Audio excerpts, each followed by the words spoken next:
What you are about to hear is a story. It is not fact. It is based in facts, yes, but it is entirely speculative. This was an exercise I set myself to create a myth completely consistent with current scientific understandings. So, it's mythology and science fiction. The latter, by definition, has to be scientifically possible. That's what distinguishes science fiction from fantasy. That something is possible does not, of course, make it true. However, if I were less scrupulous about ethical matters than I am, I could easily make the material you're about to hear the basis of some new sort of religious cult. Couldn't I? The Nature of the Universe by enlightened Master Bob, brought to you by his spiritual wives, Shanti Cornflower Dewdrop and Rose Leela Luna Firefly. Doubtless the most interesting species in the actual universe is the Lalationza, or Lationza for short, who are many and one. I'll use the plural to refer to them going forward, but be aware that this is a mere convention for ease of understanding. A billion or so years ago, some of the Lalation's ancestors worried that their peers were becoming too enamored of entertainments, the kind made possible by the primitive technologies of the day, such as the transmission via electromagnetic signals of digitized moving pictures and sound, that is, movies. What bothered these Lalatian pundits was the possibility that Lalatians would be so busy entertaining themselves to death that they would ignore political developments, enabling the unscrupulous among them to take advantage of this heedlessness and wreck their planet for short-term profit. This bothered the smarter Lalations of the time, for they knew that their own species, like us, had short lives and could be, as a consequence, shockingly short-sighted. And indeed the pundits' fear was well-founded, for the disaster they foresaw became in fact the fate of many civilizations throughout the cosmos that burst upon the scene and then quickly fizzled.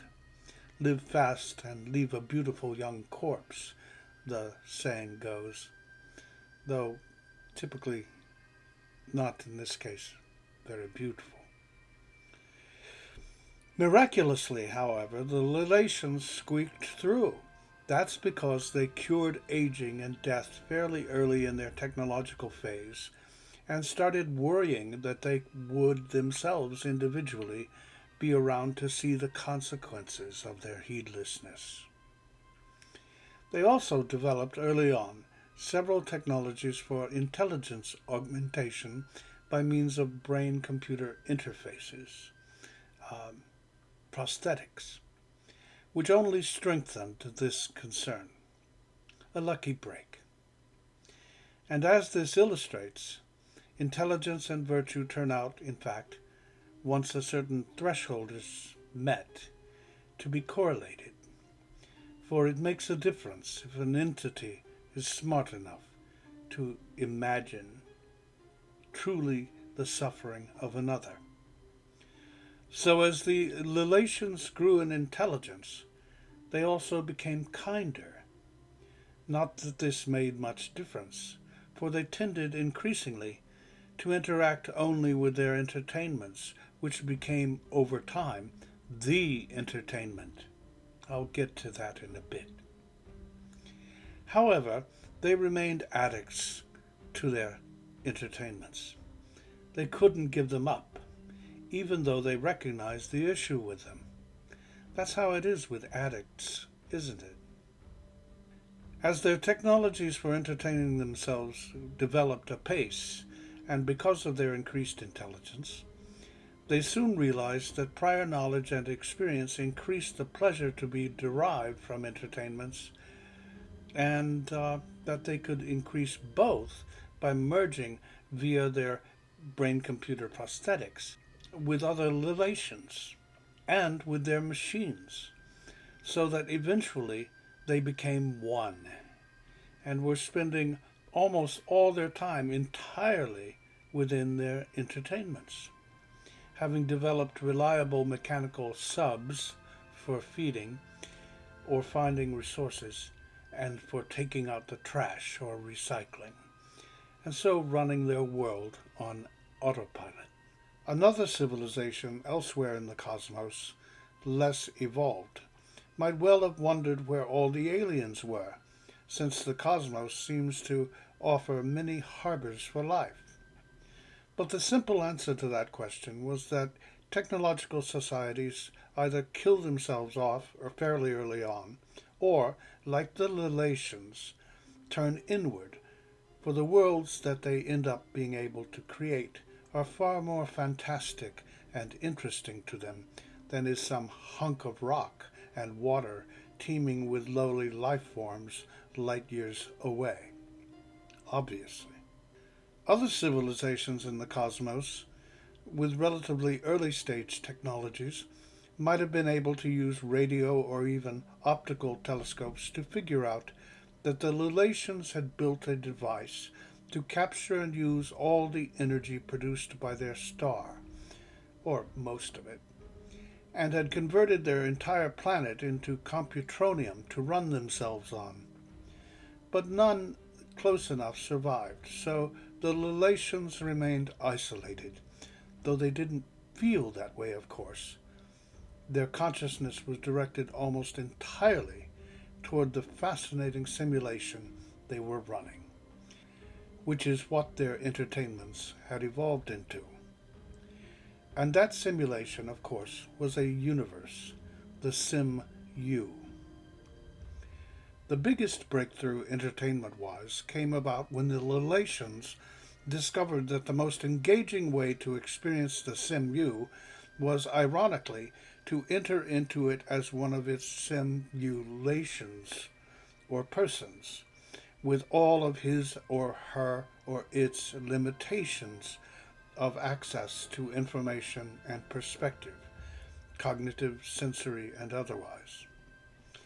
For to the part of the Lalation one who had chosen to experience the Sim-U as a limited person or simulation, when an event occurred in the Sim, this was a really big deal and therefore thrilling. Wow, what's that? A thunderstorm. Better get out of the way. The biggest breakthrough, technology-wise, came about when the Lalations perfected utility fog, swarms of nanoscopic, self-replicating bots that could be directed to disassemble anything into its subatomic particles and rearrange these into anything else. For, of course, an electron is an electron. It's just the arrangement that matters. To the uninitiated, any peoples not at a Lalation technological level, this looked like magic. I command thee, sofa, become dinner and a cello. The biggest breakthrough with breakthroughs came about when the Lalations, the simulations, figured out that they could sub out all this future discovery business and just check in with the subs from time to time to see what was cooking. Interestingly, one of the limitations of the simulation persons was that most of them thought that they were unique, separate, isolated ontological entities living in the, quote, real world, end quote, rather than avatars of the One in a Sim-U. However, the digital nature of everything, the fact that there were physical limits like the Planck length, beyond which nothing was measurable, should have been a clue to them. The truth is that most of them, even the most benighted, felt that something was up, that there was something surreal about the real, R-E-E-L, of the real, real, and that they themselves were more than most people thought they were, part of something bigger. Simulations, or persons, of course, often worried about such matters as, quote, the problem of evil, end quote. If there is a God, why is there evil in the world? A problem so vexing that they named a whole separate field of philosophy for it. Theodicy, they called it. But being infinitely long-lived, yes, they solved the problem of the eventual entropy death of the universe.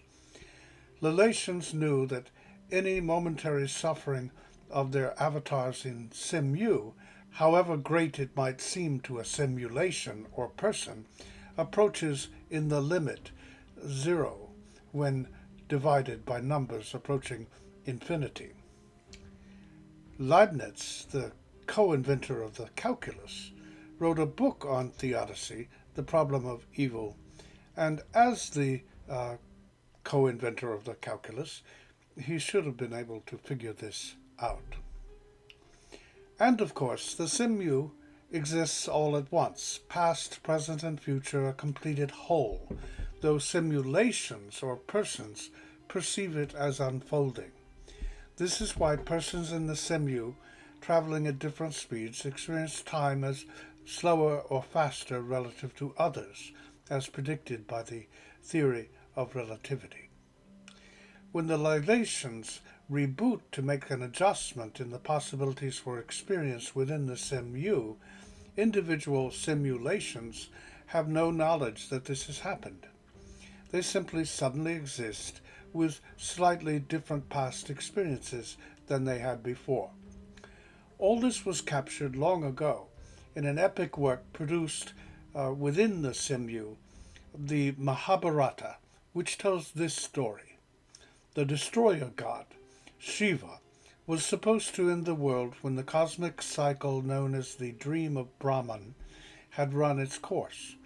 However, he so loved the world that he couldn't bring himself to do this. So he destroyed it and recreated it almost instantaneously, again and again and again, but so quickly that all this happened below the threshold of human perception. Postscript. If he were still around, that is, still around to an entity like you and me, who perceives time as unfolding, I would explain to Douglas Adams that life, the universe, and everything is redundant, and he would say that he knew that, and thought it funny, and I would explain that I knew that he knew that, but wanted to hear it from his own mouth, and he would question my veracity, saying, "Come on, admit it, you thought maybe you had me there." And we would order a couple of pints and agree to forget about it. And I would love him for his feeling that there is something ridiculous and altogether endearing about the fact that an entity as tiny and limited as a human, a random collection of vague motivations and sensory impressions, he called it, would make observations about something as big and as varied and weird and unknowable as, quote, the universe, end quote.